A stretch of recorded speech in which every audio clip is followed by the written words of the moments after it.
یعنی فرشتے اگر پر بچھاتے ہیں تو صرف اور صرف اماں پارا پڑھنے والوں کے لیے، مدرسہ کے بچوں کے لیے، حالانکہ یہ بات غلط تھی۔ حساب ہو، سائنس ہو، فزیالوجی ہو، بوٹانی ہو، یا پھر کوئی بھی دنیا کا علم ہو، وہ قرآنی علم ہے۔ اگر آپ کا بچہ اسکول جاتا ہے تو اس کے پیروں کے نیچے بھی فرشتے پر بچھاتے ہیں۔ اسلام میں علم کو اور تعلیم کو وہی اہمیت حاصل ہے جو اہمیت جگر کو جسم کے اندر حاصل ہے۔ اللہ تبارک و تعالی نے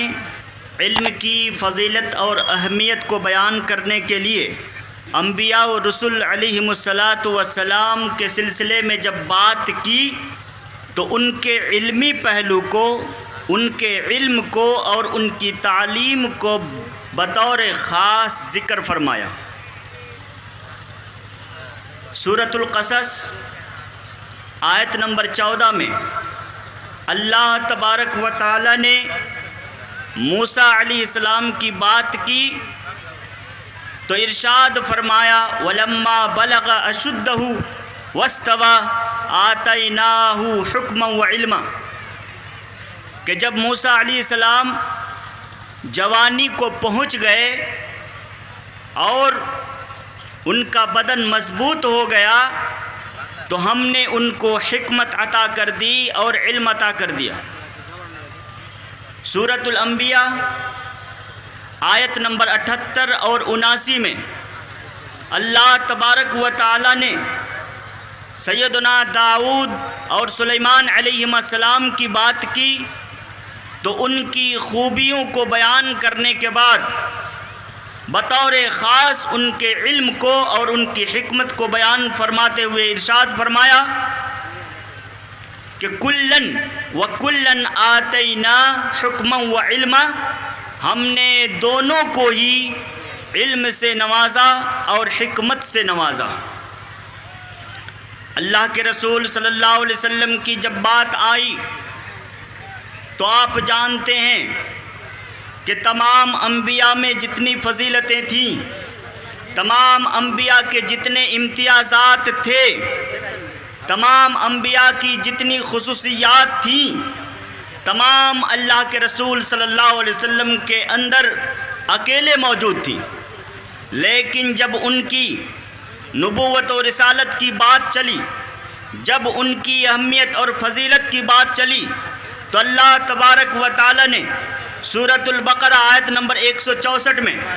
سورہ آل عمران آیت نمبر 151 میں اور سورۃ الجمعہ آیت نمبر 2 میں ان کی علمی حیثیت ہی کو بیان کیا۔ حضرات گرامی، اسلام میں علم کتنی اہم چیز ہے، اسلام کس قدر اہمیت دیتا ہے علم کو، آپ اس کا اندازہ اس بات سے لگا سکتے ہیں کہ پورے کلام پاک میں 850 آیتوں میں علم کی فضیلت اور اہل علم کی فضیلت بیان کی گئی ہے۔ لفظ علم سے نکلنے والے الفاظ قرآن کریم کے اندر 779 مرتبہ آئے ہیں، اور اگر آپ قرآن کی 114 سورتوں پر 779 کو تقسیم کریں گے تو ہر سورہ میں علم اور تعلیم کی بات 7 مرتبہ آئے گی۔ حضرات گرامی، یہی نہیں، اگر علم کی اہمیت کو جاننا ہو تو ذرا یاد کرو کہ اللہ کے رسول صلی اللہ علیہ وسلم پر سب سے پہلے غار حرا میں 5 آیتیں نازل ہوئی تھیں۔ سورۃ العلق کی جو قرآن کی سورہ نمبر 96 ہے، ان 5 آیتوں میں 2 آیتوں کے اندر اللہ تبارک و تعالی نے اقرا کا لفظ یعنی پڑھنے کا لفظ استعمال کیا ہے، اور انہی میں سے ایک آیت میں قلم کی بات آئی ہے یعنی لکھنے کی بات آئی ہے۔ اللہ کے رسول صلی اللہ علیہ وسلم نے بدر کی جنگ کے بعد جب مشرکین کے 70 قیدی پکڑ کر لائے گئے تو اللہ کے رسول صلی اللہ علیہ وسلم نے اکثر قیدیوں کو یہ حکم دیا کہ مسلمانوں کے 10 بچوں کو پڑھنا اور لکھنا سکھا دو، یہی فدیہ ہو جائے گا اور تمہیں رہائی اور آزادی نصیب ہو جائے گی۔ اور یہی نہیں بلکہ جب آپ سورۃ البقرہ کا مطالعہ کریں گے، 3 رکوعات پڑھیں گے، چوتھا رکوع جب آپ شروع کریں گے، آیت نمبر 30 سے شروع ہوگا وہ رکوع، 39 نمبر تک، یعنی آیت نمبر 30 سے لے کر 39 نمبر کی آیت تک جب آپ پڑھیں گے تو آپ کو اسلام میں علم کی اہمیت اچھی طرح سے معلوم ہو جائے گی۔ اللہ تبارک و تعالی نے ان آیتوں میں سیدنا آدم علیہ السلام کا واقعہ بیان کیا ہے۔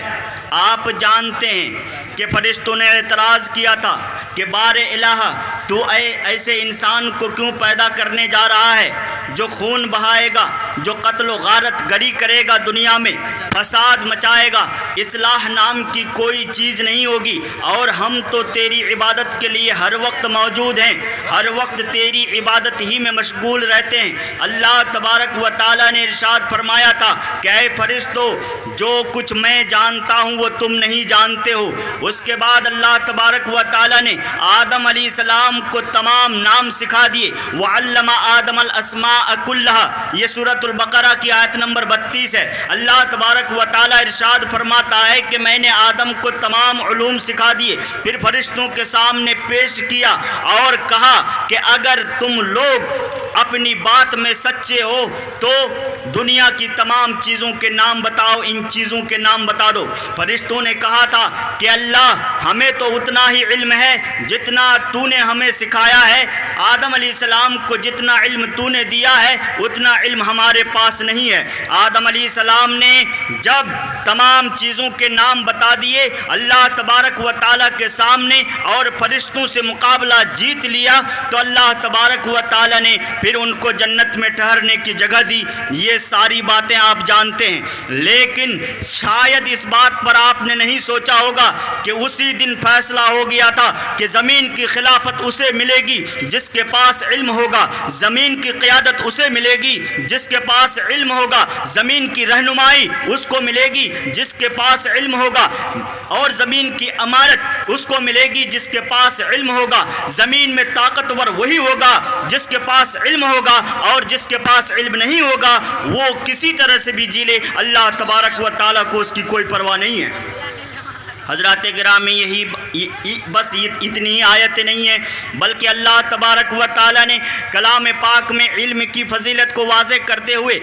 سورۃ البقرہ آیت نمبر 269 میں ارشاد فرمایا کہ یؤتی الحکمت من یشاء ومن یؤت الحکمت فقد اوتی خیرا کثیرا، کہ جس کو اللہ تبارک و تعالیٰ چاہتا ہے اسے علم دیتا ہے، اسے معرفت عطا کرتا ہے، اسے وجدان عطا کرتا ہے، اسے اللہ تبارک و تعالیٰ علم اور تعلیم کے میدان میں آگے بڑھا دیتا ہے۔ ومن یؤت الحکمت فقد اوتی خیرا کثیرا، اور جس شخص کو بھی علم دیا گیا، جس شخص کو بھی معرفت دی گئی، جس شخص کو بھی حکمت دی گئی، فقد اوتی خیرا کثیرا، تو دنیا کی بہت ساری برکتیں اسے دے دی گئی۔ اس کا الٹا معنی سیدھا یہی ہوگا کہ جس کو علم سے اللہ تبارک و تعالیٰ نے محروم رکھا وہ دنیا میں کہیں کا بھی نہیں ہوگا۔ حضرات گرامی، بس یہی باتیں نہیں ہیں، بہت ساری آیتیں جیسے کہ میں نے بتایا کہ 850 آیتوں میں اللہ تبارک و تعالیٰ نے علم کی فضیلت کو بیان کیا ہے، اہل علم کی فضیلت اور اہمیت کو دوبالا کیا ہے اللہ تبارک و تعالیٰ نے۔ اللہ کے رسول صلی اللہ علیہ وسلم پر جس وقت قرآن نازل ہو رہا تھا، مکہ میں جس وقت مسلمانوں کی زندگی دو بھر ہو گئی تھی، جینا دشوار ہو گیا تھا، اس وقت اللہ تبارک و تعالیٰ اگر چاہتا تو اپنے رسول اور نبی کو کہتا کہ اے محمد تم ہتھیار مانگ لو، اے محمد تم دولت مانگ لو، اے محمد تم ہیرے اور جواہرات مانگ لو، لیکن اللہ کے رسول صلی اللہ علیہ وسلم کو خود اللہ تبارک و تعالیٰ نے اس وقت دعا سکھائی کہ مانگنا کیا ہے وہ سن لو اے محمد۔ اللہ تبارک و تعالیٰ نے سورہ طٰہٰ آیت نمبر 114 میں ارشاد فرمایا کہ محمد نہ تم کو ہتھیار مانگنے کی ضرورت ہے، نہ تم کو دولت مانگنے کی ضرورت ہے، اور نہ ہی تم کو دنیا کی امارت اور سیادت اور سیاست مانگنے کی ضرورت ہے، بلکہ اگر مانگنا ہے تو اللہ تبارک و تعالیٰ نے کیا ارشاد فرمایا، سنو اچھی طرح سے یاد رکھنا۔ سورہ طٰہٰ آیت نمبر 114 میں اللہ تبارک و تعالیٰ نے ارشاد فرمایا وَقُلْ رَبِّ زِدْنِی عِلْمًا، کہ اللہ مجھے علم میں بڑھا دے۔ اس کا کیا مطلب ہے کبھی قرآن پر تدبر کیا آپ نے؟ کبھی غور و فکر کیا آپ نے؟ اس کا مطلب یہ ہے کہ جس کو علم مل گیا اس کو نہ ہتھیار کی ضرورت ہے، اور نہ ہی اس کو دولت کی ضرورت ہے، اور نہ ہی اس کو عمارت کی ضرورت ہے، نہ ہی اس کو امیری کی ضرورت ہے، کسی بھی چیز کی ضرورت نہیں، کیونکہ علم کے ذریعے سب کچھ حاصل ہو جاتا ہے۔ اللہ تبارک و تعالیٰ کی منشا یہی ہے۔ اور پھر سنیے، علم کی فضیلت یہی نہیں ہے بلکہ اللہ تبارک و تعالی سورہ آل عمران آیت نمبر 18 میں ارشاد فرمایا، کیا ارشاد فرمایا؟ اچھی طرح سے سنو۔ اپنی وحدانیت کی شہادت لی، سب سے پہلے خود گواہی دی اپنی وحدانیت کی، اپنی توحید کی، اپنے اکیلے ہونے کی، اس کے بعد اس گواہی میں فرشتوں کو شامل کیا، اور اس کے بعد ہی تیسرے نمبر پہ اہل علم کو رکھ دیا۔ والذین اوتوا العلم، اور جن لوگوں کو شہد اللہ انہ لا الہ الا ہو والملائکۃ والذین اوتوا العلم، اور جو لوگ علم دیے گئے ہیں اللہ تبارک و تعالی نے اپنی توحید پر، اپنی وحدانیت پر ان کو شاہد اور گواہ بنایا ہے۔ سورۃ الزمر آیت نمبر 9 میں، سورۃ المجادلہ آیت نمبر 11 میں، سورہ محمد آیت نمبر 9 میں، سورہ فاطر آیت نمبر 2 اور 3 میں بھی، سورۃ الاسراء آیت نمبر 36 میں، اور اسی طرح سے سورۃ العنکبوت آیت نمبر 20 میں، اور اس طرح کی ہزاروں آیتوں میں اللہ تبارک و تعالی نے علم کی فضیلت بیان فرمائی ہے۔ مسلمانوں، یہ امت اقرا ہے۔ پڑھے بغیر، علم حاصل کیے بغیر انسان مسلمان تو ہو سکتا ہے، لیکن اللہ تبارک و تعالیٰ کو جو مطلوب ہے مسلمان، وہ علم کے بغیر نہیں ہو سکتا۔ اگر ایسی بات نہیں ہوتی تو محدثین کی کوئی بھی کتاب آپ کھول لیجئے، اگر کوئی حدیث کی کتاب ہے تو کتاب العلم ضرور ہے، اور امام بخاری کو داد دیجئے، ان کی ترتیب اور تفقیہ کو داد دیجئے کہ کتاب الایمان سے پہلے کتاب العلم ہے۔ کتاب الایمان سے پہلے بخاری کھول کے دیکھ لو، کتاب الایمان سے پہلے کتاب العلم ہے، یعنی ایمان لانے کے لیے علم ضروری ہے۔ جس کا علم نہیں، جس کے پاس علم نہیں ہے، اس کا ایمان تو ہو سکتا ہے لیکن مکمل ہو ہی نہیں سکتا۔ اور اسی طرح اللہ کے رسول صلی اللہ علیہ وسلم نے بخاری کتاب العلم حدیث نمبر 10 میں ارشاد فرما دیا، علم کی فضیلت کو بیان کرتے ہوئے ارشاد فرما دیا کہ من سلک طریقا یطلب فیہ علما سلک اللہ بہ طریقا الی الجنت، کہ جو علم حاصل کرنے کی نیت سے ایک قدم چلتا ہے اللہ تبارک و تعالیٰ اسے جنت کی طرف ایک قدم بڑھاتا ہے۔ جو ایک راستہ طے کرتا ہے اللہ تبارک و تعالیٰ اس کو جنت کا ایک راستہ طے کرا دیتا ہے۔ بخاری کی حدیث نمبر 71 میں اللہ کے رسول صلی اللہ علیہ وسلم نے ارشاد فرمایا علم کی فضیلت کو بیان کرتے ہوئے کہ من یرد اللہ بہ خیرا یفقہہ فی الدین، کہ جس کے ساتھ اللہ تبارک و تعالی خیر کا ارادہ کرتا ہے، بھلائی چاہتا ہے، دنیا کی قیادت سونپنا چاہتا ہے، اسے دین کی فقاہت، دین کی سمجھ بوجھ، دین کا وجدان، دین کی معرفت عطا کر دیتا ہے۔ حضرات گرامی، بخاری کی ہی ایک حدیث 4639 یعنی 4639 نمبر کی حدیث ہے، اللہ کے رسول صلی اللہ علیہ وسلم نے اپنے اس قول کے ذریعے فیصلہ ہی فرما دیا۔ کیا ارشاد فرمایا؟ سنو غور سے، اللہ کے رسول صلی اللہ علیہ وسلم نے ارشاد فرمایا کہ خیرکم من تعلم القرآن وعلمہ، کہ تم میں سے بہترین لوگ وہ ہیں جو قرآن کے علوم کو سیکھتے ہیں خود بھی اور دوسروں کو سکھاتے ہیں۔ صحیح مسلم کی حدیث 1631 نمبر میں اللہ کے رسول صلی اللہ علیہ وسلم نے علم کی فضیلت بیان کرتے ہوئے ارشاد فرما دیا کہ اذا مات الانسان انقطع عنہ عملہ، کہ جب انسان مر جاتا ہے تو اس کے تمام اعمال کا سلسلہ منقطع، سارے اعمال کو روک دیا جاتا ہے، لیکن دو اعمال ایسے ہیں جو ساتھ جاتے ہیں، اور ان میں سے ایک یہی علم ہے۔ اللہ کے رسول صلی اللہ علیہ وسلم کا ارشاد گرامی ہے، یہ میری بات نہیں، یا مولانا ندوی صاحب کی بات نہیں ہے، کسی عالم کی بات نہیں ہے، اللہ کے رسول صلی اللہ علیہ وسلم کی بات ہے۔ یہی وجہ ہے کہ ہمارے اسلاف کرام نے اللہ کے رسول صلی اللہ علیہ وسلم کے گزرنے کے 400 سال بعد تک علم کی سرپرستی کی۔ اور یاد رکھنا میری باتوں کو کہ جب اللہ کے رسول صلی اللہ علیہ وسلم جس دن مبعوث ہوئے تھے، جس دن ان کو نبی بنایا گیا تھا مکہ میں، اس وقت صرف 13 لوگ پڑھے لکھے ہوئے تھے۔ کتنے ہیں؟ صرف 13 لوگ پڑھے لکھے ہوئے تھے، 10 اور 3 13۔ لیکن رسول اکرم صلی اللہ علیہ وسلم کی انہی حدیثوں کا اثر تھا اور قرآن کی 850 آیتوں کا اثر تھا کہ 50 سال بھی نہیں گزرے کہ مسلمان ساری دنیا میں سب سے زیادہ پڑھی لکھی قوم بن گئے، سب سے زیادہ پڑھی لکھی قوم بن گئے۔ اور لوگوں کو کہنا پڑا، دوسروں کو کہنا پڑا، غیروں کو کہنا پڑا، اسلام کے دشمنوں کو کہنا پڑا کہ محمد کی نرسری سے ایسا لگ رہا تھا جیسے ہیروؤں، ہر میدان کے ہیروؤں کی تعداد بڑی نکل رہی ہے۔ حضرات گرامی، ہمارے مسلمانوں نے، اسلاف نے علم کی اہمیت کو سمجھا۔ نتیجہ یہ ہوا کہ اللہ تبارک و تعالیٰ نے اپنے وعدے کے مطابق ان کو زمین کی خلافت سونپ دی۔ ان کی حکومت کو کوئی آنکھ نہیں دکھا سکتا تھا، لیکن 400 سال کے بعد ہمارے اندر غفلت آنے لگی۔ ہم نے علم کا راستہ چھوڑ دیا۔ مولاناؤں نے، مولویوں نے علم کو 2 خانوں میں بانٹ دیا، تقسیم کر دیا۔ کہنے لگے کہ یہ علم دینی ہے